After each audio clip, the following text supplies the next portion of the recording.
E na Espanha, Delis Ortiz, para o Jornal da Globo. A notícia da morte do deputado choca políticos de todos os partidos.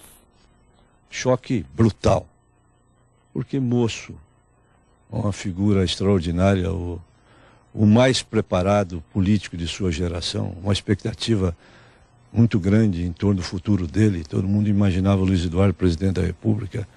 O Brasil perde, o país perde muito. O deputado Luiz Eduardo Magalhães era, na sua idade, 40 e poucos anos, sem dúvida nenhuma, o político mais maduro, mais instrumentado, mais experiente deste país. Eu acho que com o passamento prematuro de Luiz Eduardo, o Brasil perde um estadista. Para a democracia é uma perda, para o governo, para o país. O país não pode perder lideranças que estão se formando com futuro, com visão de futuro, mesmo que haja divergências e diferenças de posição no campo político ideológico. O governador de São Paulo, Mário Covas, recebeu a notícia quando comemorava seu próprio aniversário no Palácio dos Bandeirantes. Covas, que conviveu com o deputado Luiz Eduardo Magalhães durante a Assembleia Constituinte, disse que sente a perda de um político jovem que teria uma longa carreira pela frente. 43 anos, casado, 3 filhos e uma carreira política invejável. Veja agora uma pequena biografia de Luiz Eduardo Magalhães. O deputado Luiz Eduardo Magalhães cursou a faculdade de Direito, mas se formou mesmo foi na política. Herança de berço. Filho do senador e ex-governador da Bahia, Antônio Carlos Magalhães, foi deputado estadual com apenas 23 anos e já no segundo mandato presidia a Assembleia Legislativa. Em 86, chegou ao Congresso como o deputado mais votado de seu estado. Luiz Eduardo se definia como um político de centro-direita e defendia suas posições com firmeza e entusiasmo. No plenário, como articulador político, se realizava, exercia sua vocação, quase um destino. Nos últimos 10 anos, Luiz Eduardo teve participação importante nas decisões do Congresso, em todos os governos, com Sarney, Collor e Fernando Henrique. Luiz Eduardo chegou a presidente da Câmara em 95 com apenas 39 anos e comandou a votação das reformas da Constituição. Por 2 vezes foi presidente da República interinamente. Fernando Henrique fez dele seu principal interlocutor entre os partidos aliados e por várias vezes tentou levá-lo para o ministério. Embora herdeiro do cacique político do PFL, Luiz Eduardo tinha brilho próprio e conquistou o respeito de todos. O próprio senador Antônio Carlos Magalhães trocou o papel de protetor pelo de admirador. Na campanha pelo governo da Bahia, não escondia a emoção e o orgulho pela carreira do filho. Sei que hoje tenho a responsabilidade. O projeto político era ambicioso, mas coerente com uma carreira de tantos êxitos. Luiz Eduardo pretendia ser candidato à presidência da República em 2002. Poder, apoio ao governo, inflação. Em junho do ano passado, o deputado Luiz Eduardo Magalhães falou à Globo News. Ele era avesso a esse tipo de depoimento à televisão. E os trechos que você vai ver agora são parte de uma das únicas entrevistas que ele deu na vida. Inflação. Este é um governo, e o presidente Fernando Henrique é responsável diretamente por isso, que pegou a inflação em 5.000% no Brasil e em menos de 3 anos colocou em menos de 10%. Ora, se nós pudéssemos tranquilamente baixar a inflação com o crescimento positivo que tivemos nesses 3 anos, se nós pudéssemos ter uma taxa de desemprego comparável aos outros países do mundo ainda relativamente baixa, e isso não tivesse sacrifício nenhum, seria ótimo que nós íamos ganhar o Prêmio Nobel da Química e não da Economia. Congresso. O Congresso não é reformador, ele é conservador. Os deputados, como bem você acentuou, eles se elegem prometendo escolas, estradas, energia, saneamento e não mudanças nas aposentadorias, mudanças na administração, elevar tempo de serviço. Evidentemente que isso não faz parte da campanha. Logo, o Congresso, como em todo lugar do mundo, tem grandes dificuldades de reformar, sobretudo quando se tira privilégios ou mesmo se faz modificações, às vezes que não são privilégios, mas são necessárias para a administração pública. É claro que é muito difícil se atingir o quórum de 308. Apoio ao governo. O que nós queremos é uma base consolidada, uma base que dê sustentação ao governo, uma base que dê tranquilidade ao país. Pela primeira vez, nós estamos experimentando um governo de maioria no Brasil ao longo desses últimos 10 anos. E quanto isso fez falta? Quantos planos econômicos nós perdemos? Quanto esforço da sociedade no sentido de buscar combater a inflação nós perdemos e comprometemos praticamente uma geração toda com a inflação?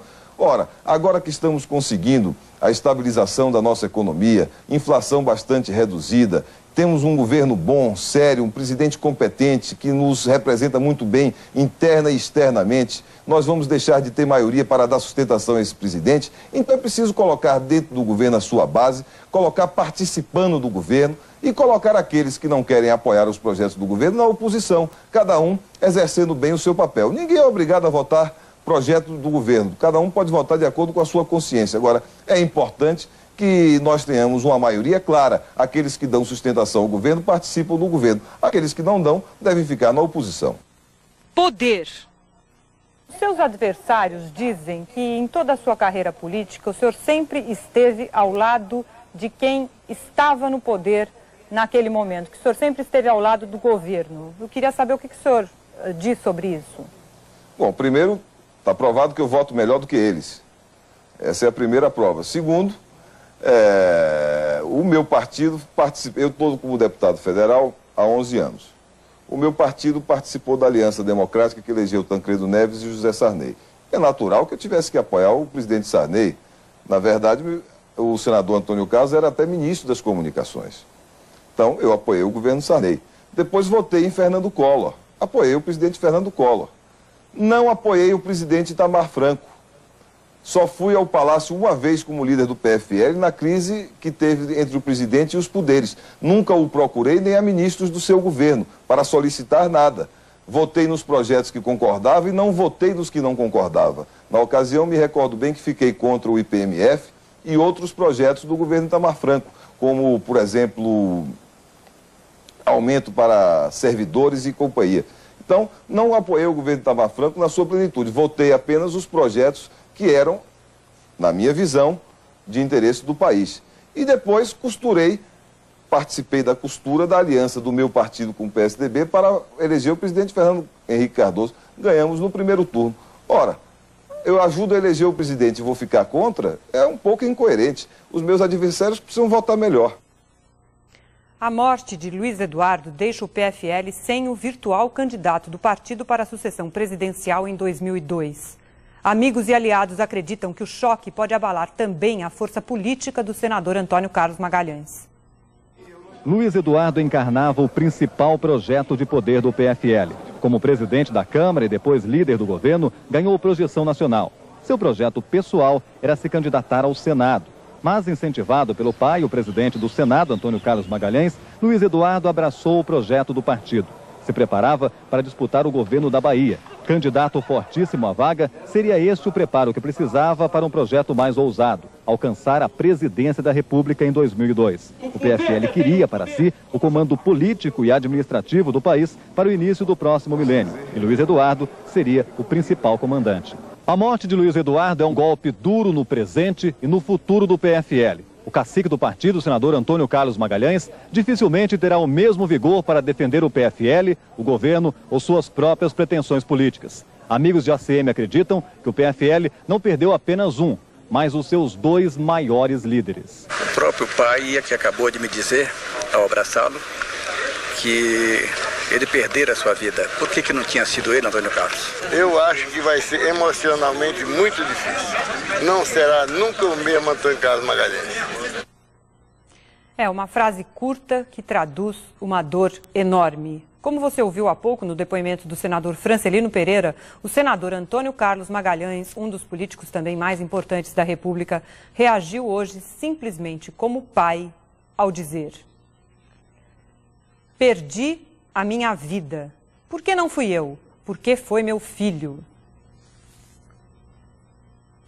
Primeiro foi a morte do ministro Sérgio Mota, agora a do deputado Luiz Eduardo Magalhães. Franklin, então como é que fica o governo agora? É inacreditável, Lilian. São dois golpes devastadores em menos de 48 horas. Com a morte de Sérgio Mota e agora de Luiz Eduardo, o governo perdeu o oxigênio e o coração do seu esquema de articulação política. Serjão era quem fazia a ponte do executivo para o legislativo. Luiz Eduardo era quem fazia a ponte no sentido contrário, do legislativo para o executivo. Geralmente os dois se encontravam no meio do caminho e trabalhavam juntos. Essa parceria que ganhou muitas batalhas no Congresso e perdeu algumas também, agora desapareceu abruptamente. E o governo não tem nada parecido do mesmo calibre para botar no lugar. Pelo menos a curto prazo, a agenda política do governo no Congresso está comprometida. O esquema político do Palácio do Planalto vai ter que fechar para balanço. Para o presidente Fernando Henrique, pessoalmente, a morte de Luiz Eduardo também é uma perda muito grande, não é? O presidente, Lília, gostava pessoalmente, tinha carinho pessoal por Luiz Eduardo.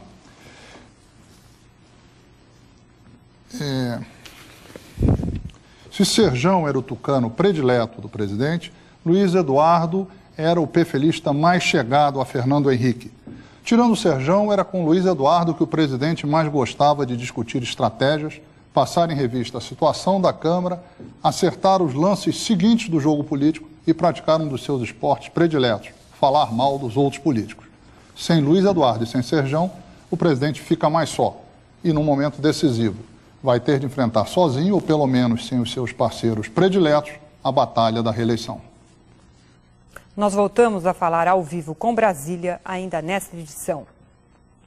Veja a seguir, o turismo e o sono atrasado ganham com os feriados prolongados, mas a indústria perde e o funcionário volta sonolento.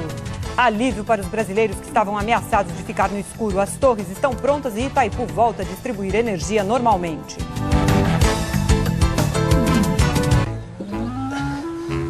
Opa, encosta!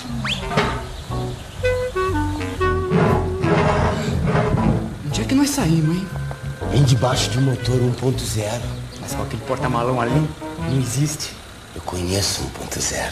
Impossível com um porta-malão desses. Desde quando você entende de carro? Eu entendo de porta-mala. Ah, é? Você entende de bueiro. Novo Corsa Sedan Super, o único 1.0 sedã do Brasil. Porta-malão, hein? 1.0. Meu source de inspiração é Bizâncio, mesclado com o pop criado nas ruas de Botucatu.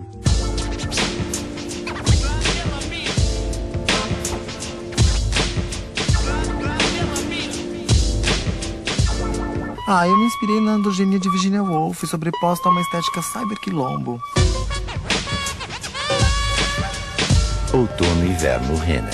Moda pra você usar, não pra explicar.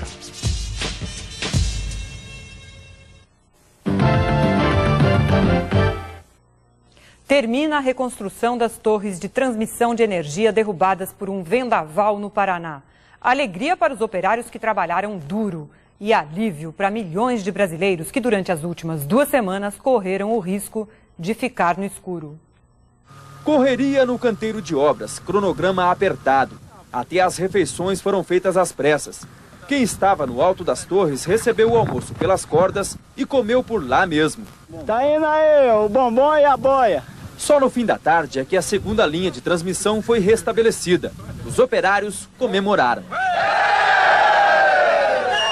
Foram 2 semanas de trabalho pesado, em média 14 horas por dia. Agora, toda a estrutura montada para a recuperação das torres começa a ser desfeita. Os operários não escondem o orgulho pela missão cumprida, mas não veem a hora de voltar para casa. O saudade da família é muito grande. Vou chegar, ver meu filho, cobrir a mulher de beijo e pegar uns 10 dias de folga aí para curtir com a família mesmo. Com a recuperação da segunda linha de transmissão de energia, a usina de Itaipu está de novo a plena carga. As 3 turbinas que estavam desligadas hoje voltaram a produzir energia para o centro-sul do país. Feriado sempre é bem-vindo.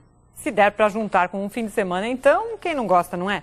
Mas tantas folgas acabam prejudicando muitos setores da economia. Alguns lucram, mas a maioria diz que perde dinheiro. Praia lotada em plena terça-feira. Resultado de uma combinação perfeita. Sol e... feriado, né? Claro. No Brasil é assim, não falta feriado. São 19 este ano, mais que o dobro dos Estados Unidos. Um país tão rico que até poderia descansar por conta.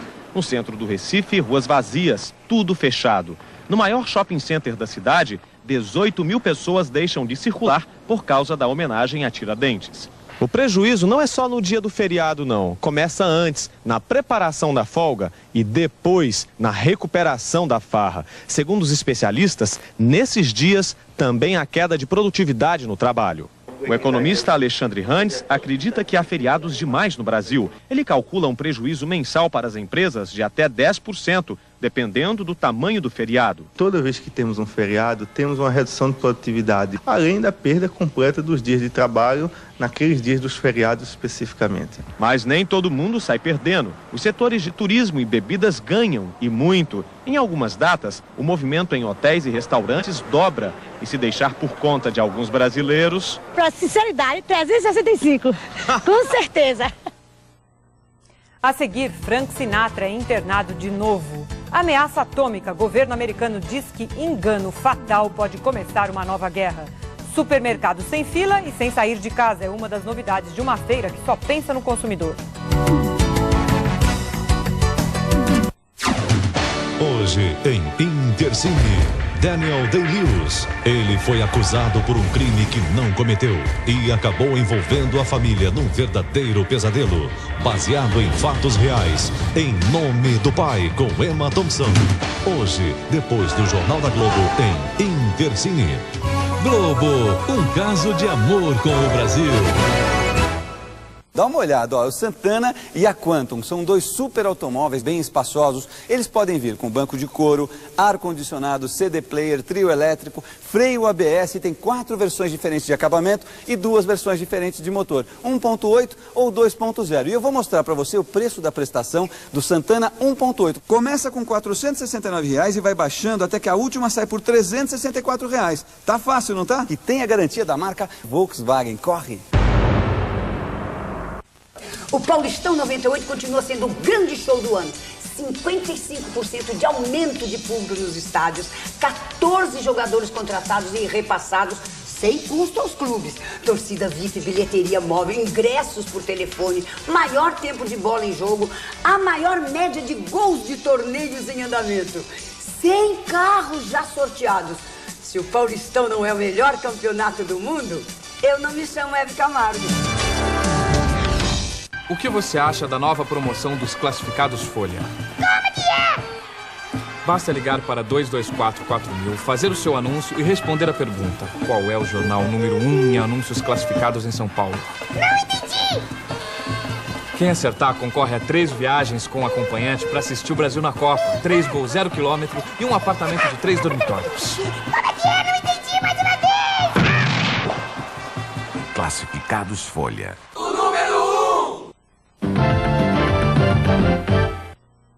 Atrás dos consumidores, os supermercados investem cada vez mais em tecnologia. Em Curitiba, uma feira apresenta as últimas novidades para o setor. Muitas delas significam mais comodidade para os compradores. O setor de supermercados cresceu 65% em 4 anos. Faturava 32 bilhões de reais em 94. Hoje o consumidor deixa nos caixas anualmente 50 bilhões de reais. Com tanto dinheiro em jogo, não é à toa que o setor investe pesado para ser mais rápido, mais eficiente, mais atraente. Esta feira, por exemplo, reúne supermercadistas e fornecedores. Aqui, consumidor não entra, mas foi pensando nele que tudo isso foi montado. São produtos que chegam para facilitar a vida de quem não tem tempo a perder. As massas importadas da Itália ficam prontas com 5 minutos de cozimento. Com 2 minutos a mais, o arroz, em 3 variações, pode ir direto para a mesa. Além de alimentos, a feira é cheia de equipamentos. O forno elétrico está menor, ocupa metade da área, gasta metade da energia e faz a mesma quantidade de pão. Você tendo um produto de boa qualidade, você consegue atrair o seu cliente para poder vender nos outros departamentos da loja. Esse pão é uma isca também? Seria uma isca, um chamariz. A balança não é apenas balança. Além de pesar, emitir etiqueta com código de barras e fazer controle de estoque, ela agora exibe mensagens. Por trás de quase todas as novidades está a informática. Este programa de computador permite comprar pela internet, com a vantagem de que o preço de todos os fornecedores aparece na tela e o comprador pode escolher a melhor oferta. Em algumas redes, esta comodidade já está à disposição do consumidor. É o supermercado virtual. 40 centavos. Frank Sinatra volta ao hospital para mais um check-up. Ele passou algumas horas num hospital em Beverly Hills hoje. A porta-voz do cantor, Susan Reynolds, disse que ele fez apenas exames de rotina e procurou afastar rumores de que a saúde dele teria piorado. Recentemente, o jornal New York Post noticiou que Sinatra, de 82 anos, tem câncer na vesícula. A ameaça de uma guerra nuclear parece um pesadelo do passado, mas a verdade é bem outra. Estados Unidos e Rússia mantêm armas apontadas um para o outro. E a decadência do arsenal da ex-União Soviética pode ajudar a fabricar um engano fatal. O fim do mundo quase aconteceu há 3 anos. Um foguete americano de pesquisa foi lançado da Noruega. Em Moscou, um radar registrou o foguete como um ataque atômico. Boris Yeltsin, com apenas 8 minutos para tomar uma decisão, ia ordenar um contra-ataque nuclear. Antes que a contagem regressiva começasse, perceberam o erro. Mas os riscos de uma catástrofe atômica não acabaram ali. 1.100 ogivas nucleares russas continuam programadas contra o território americano. E o alvo de mais de 1.000 mísseis dos Estados Unidos ainda é a Rússia. Segundo alguns observadores, a decadência do sistema de defesa russo torna ainda maior o risco de uma tragédia nuclear. Hoje, na ex-república da Geórgia, militares americanos começaram a embalar um reservatório de urânio enriquecido. Vai ser transportado para a Inglaterra, onde deverá ser destruído. Foi o próprio governo da Geórgia que pediu ajuda americana, com medo de que o material radioativo caísse na mão de criminosos. Oficialmente, a Guerra Fria acabou com este aperto de mão entre Reagan e Gorbachev. Mas militares dos dois lados acreditam que hoje os perigos são até maiores. Guerra atômica, guerra química, ataques biológicos. Daqui a pouco, as notícias do esporte. O São Paulo se classifica e agora vai enfrentar o Vasco na Copa do Brasil. E direto de Brasília, novas informações sobre a morte do deputado Luiz Eduardo Magalhães.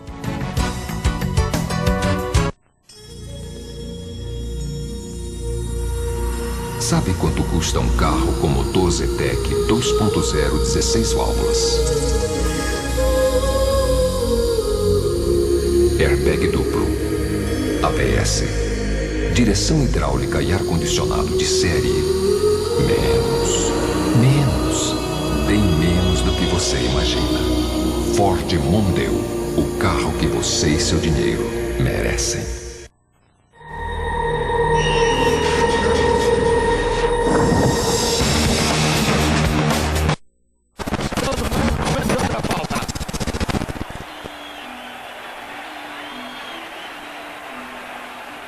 E olha aí. O Ministério da Saúde adverte: fumar.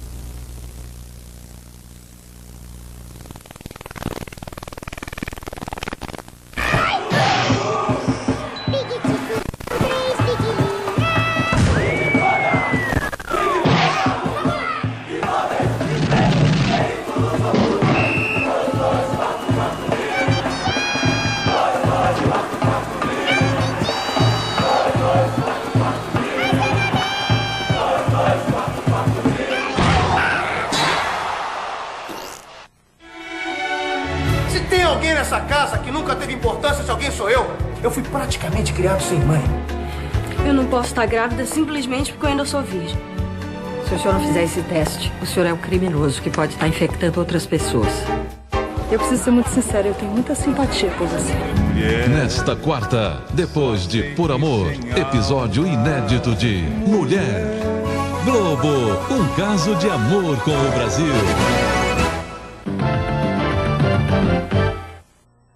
O São Paulo confirma a boa fase. Depois de ficar mais perto da final do Campeonato Paulista, o time eliminou hoje o Grêmio pela Copa do Brasil. Na próxima fase, enfrenta o Vasco, atual campeão brasileiro.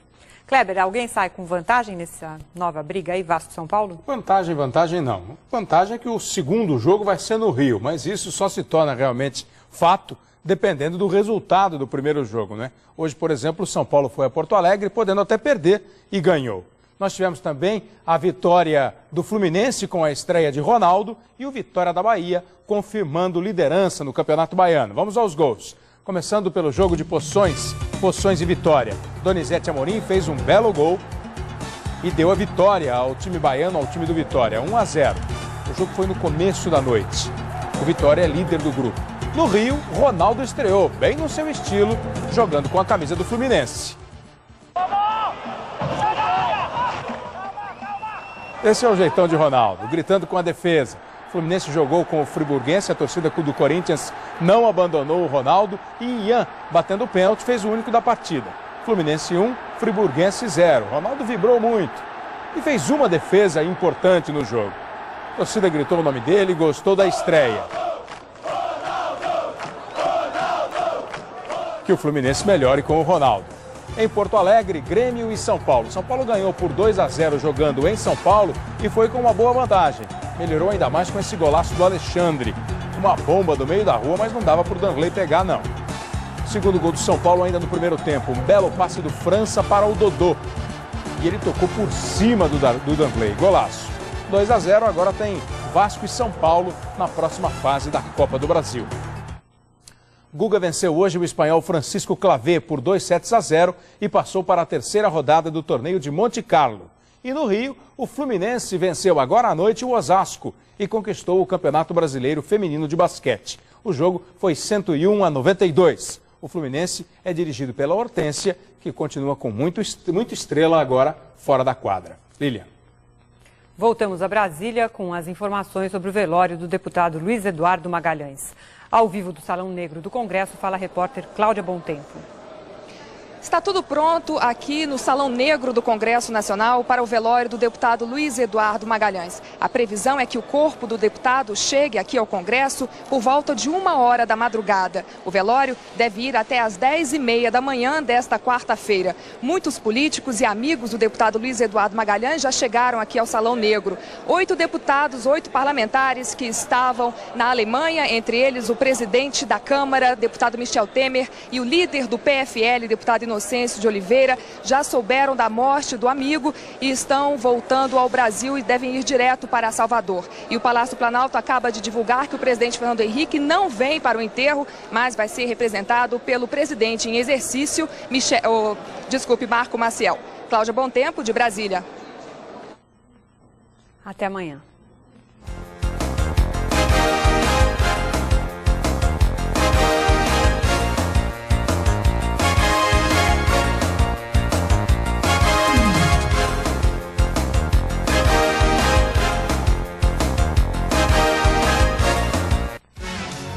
Jornal da Globo.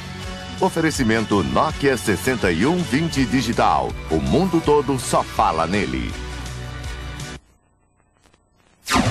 Hoje em Intercine, Daniel Day-Lewis. Ele foi acusado por um crime que não cometeu e acabou envolvendo a família num verdadeiro pesadelo, baseado em fatos reais. Em Nome do Pai, com Emma Thompson. E daqui a pouco você vai conhecer os telefones e os 2 filmes para você ligar e escolher aquele que você quer ver amanhã em Intercine.